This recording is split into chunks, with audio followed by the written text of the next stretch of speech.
بسم الله الرحمن الرحيم. الحمد لله الذي أنزل على عبده الكتاب ولم يجعل له عوجا قيما لينذر بأسا شديدا من لدنه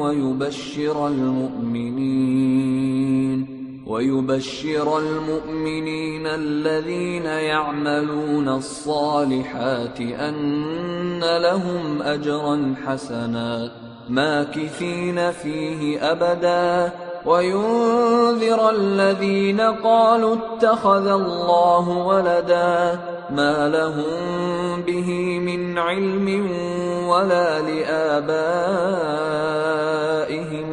كبرت كلمة تخرج من أفواههم إن يقولون إلا كذبا، فلعلك باخع نفسك على آثارهم إن لم يؤمنوا بهذا الحديث أسفا.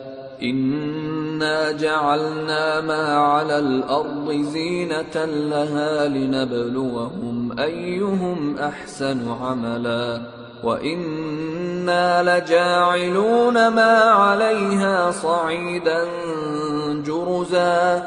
أم حسبت أن أصحاب الكهف والرقيم كانوا من آياتنا عجبا، إذ أوى الفتية إلى الكهف فقالوا ربنا آتنا من